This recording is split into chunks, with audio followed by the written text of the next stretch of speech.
Repete. Tutu. Fini. No metal, no fire, no shelter, just rock. Imagine surviving in a world where your only tool, your only defense, your only lifeline was stone. This isn't a game. It was the daily reality for our ancestors. For hundreds of thousands of years, early humans relied solely on stone to hunt, to prepare food, to protect themselves, and even to communicate. So how did they do it? How did they survive and thrive with nothing but stone? Today, we're stepping into the rawest version of the Stone Age. Before spears had tips, before fire lit up the dark, there was stone, and it shaped everything. Let's discover how. It's a story of instinct sharpened by necessity, of survival against all odds, and of how something as simple as rock helped us rise above the rest of the animal kingdom. Long before cities or tools made of metal, humans relied on the one material that could be found anywhere, shaped easily, and used in countless ways. Rock was not just a tool, it was a teacher. Through it, humans learned patience, technique, and the importance of sharing knowledge across generations. Over time, this mastery of stone didn't just change how humans lived, it changed what it meant to be human. The stone became more than a tool. It became a symbol of progress, of communication, and of identity. And despite the hardships of such a life, early humans proved resilient. Their use of stone wasn't just about surviving, it was about thriving in one of the harshest epochs of history.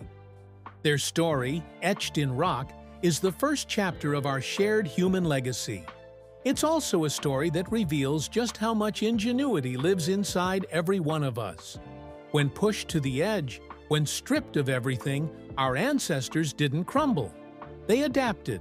And in that adaptation, they built the blueprint for everything that came after. Long before bronze or iron, before writing or wheels, humans used what nature gave them: stone.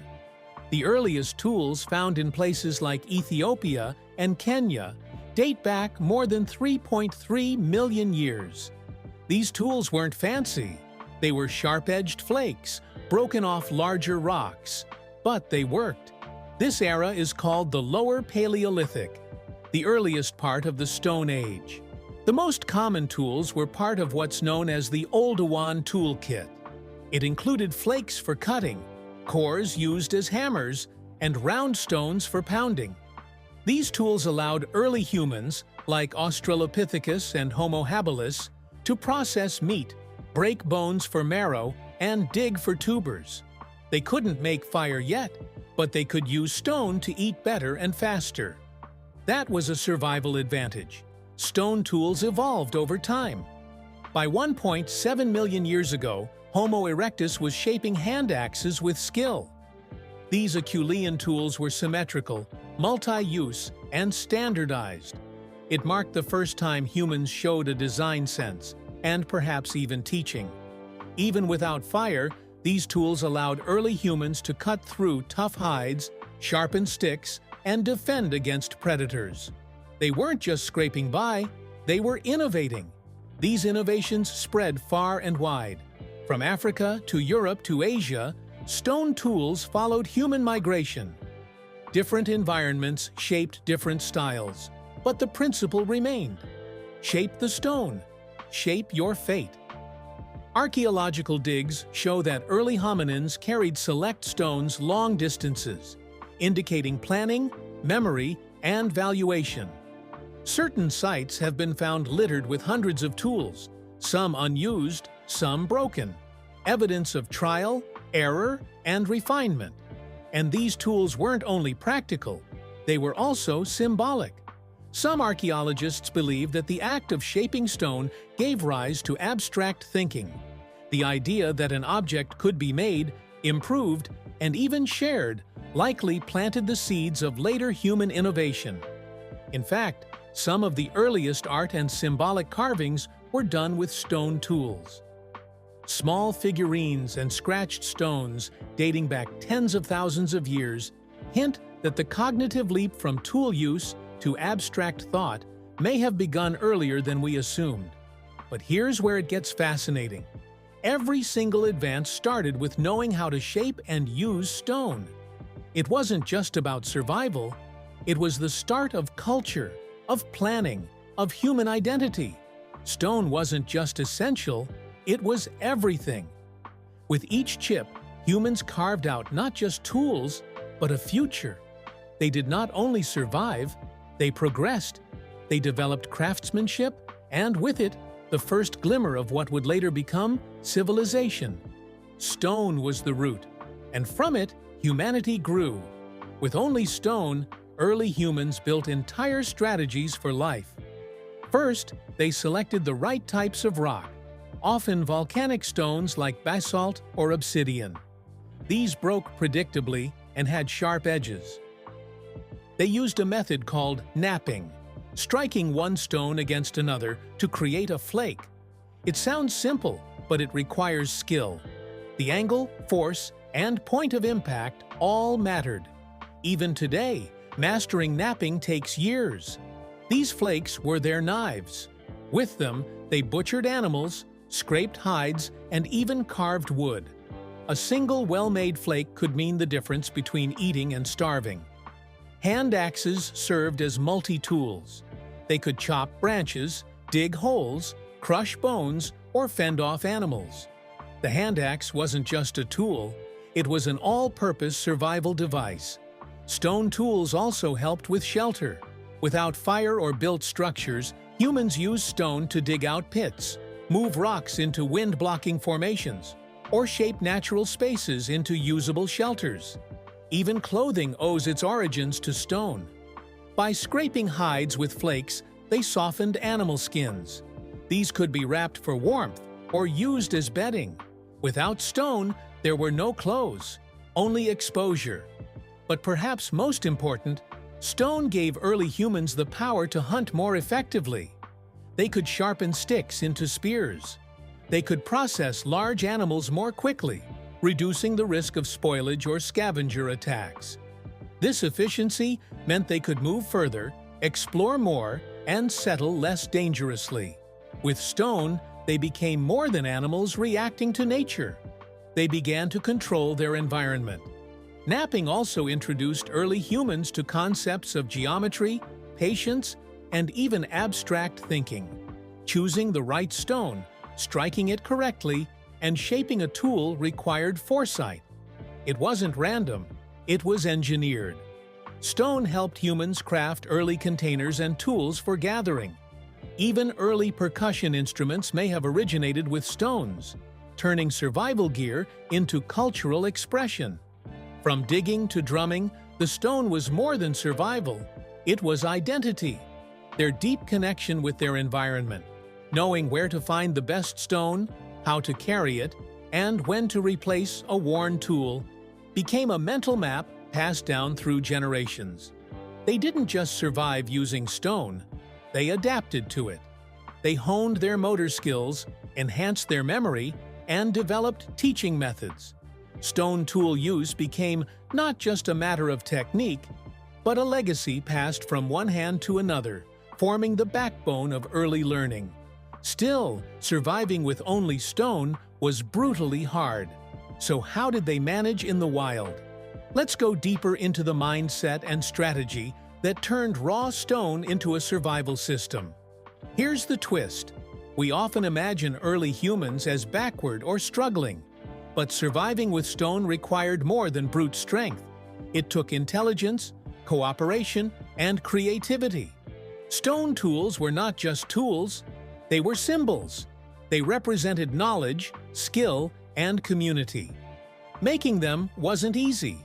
It demanded understanding of material properties, technique, and focus. And using them well meant having foresight and strategic thinking.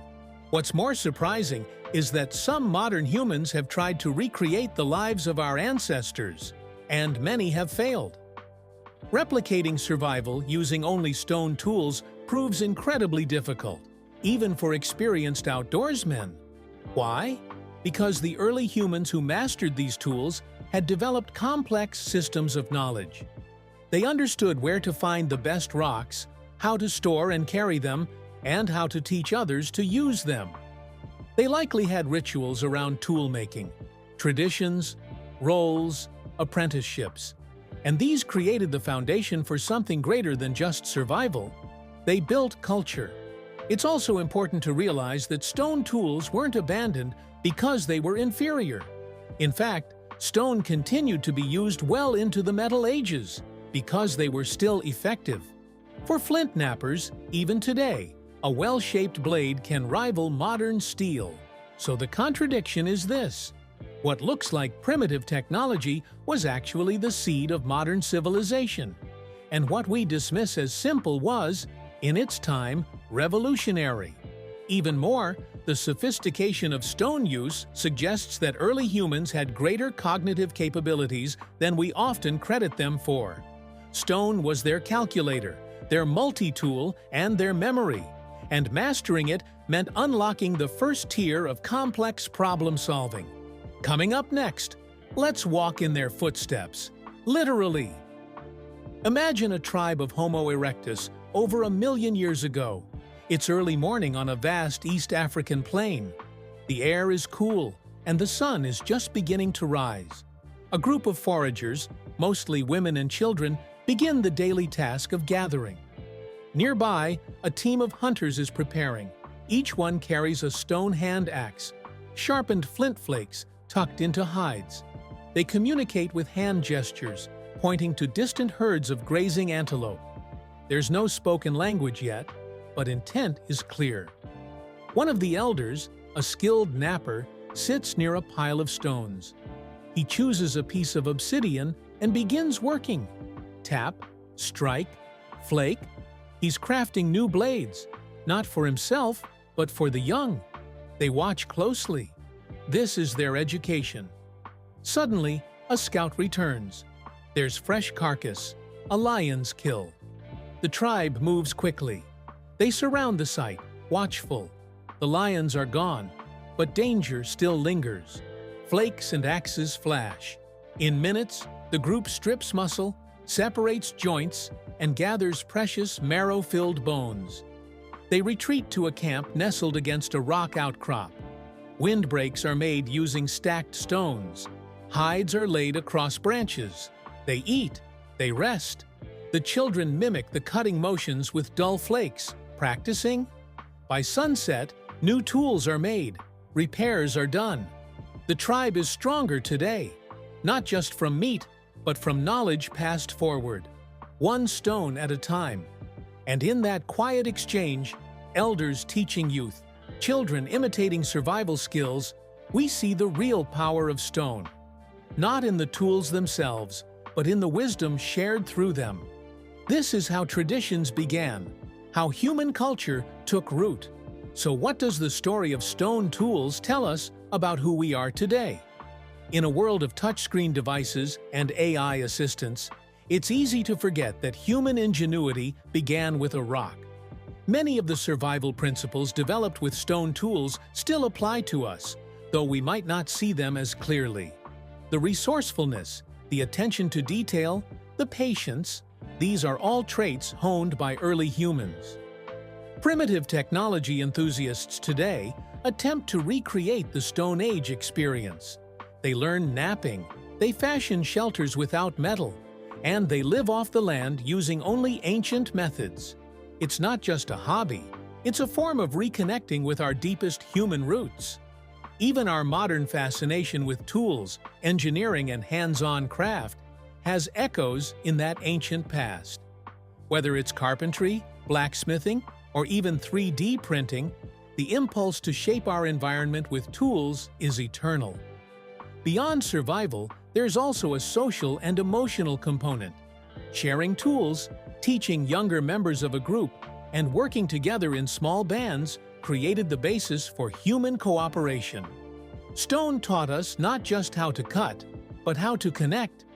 The simplicity of stone also offers a contrast to our high-tech age. When we rely too much on convenience, we risk forgetting the skills that once made us resilient. Learning to survive with less isn't about going backward. It's about remembering our foundation. And in times of crisis, those skills resurface. Natural disasters, supply chain failures, or sudden isolation often force us to rediscover low-tech solutions. The wisdom of Stone Age life becomes relevant again. So, the next time you see a rock, think of it not as an object, but as a symbol of everything humans are capable of. Simplicity, innovation, endurance. We didn't just survive with stone. We started everything with it. And maybe that's what makes this chapter of our history so powerful. It wasn't a detour, it was the foundation, the spark that made everything else possible. In every modern innovation, there's a little bit of that ancient edge. The story of humanity's earliest survival isn't a tale of brute strength or blind luck. It's a saga of adaptability, creativity, and relentless experimentation, all centered around one humble material: stone. From shaping our first tools to learning the value of community, early humans built the foundation of our species with rock in hand. They didn't just carve meat or wood, they carved out a place in the world, one sharp edge at a time. And though we've come a long way from the Stone Age, those original instincts still live within us, in our hands, in our minds, in our drive to understand, to build, to share. So as we move forward into ever more complex futures, let's not forget the simplest truths. Sometimes, the strongest foundation comes not from what's new, but from what's ancient. Because when all else falls away, and we're left with only the basics, it turns out that stone, simple, silent, solid, is all we really need to begin again. If you found this journey into our Stone Age roots fascinating, leave a comment and share your thoughts. Could you survive with just a rock? And don't forget to subscribe for more deep dives into the epic story of humanity. There's so much more to explore.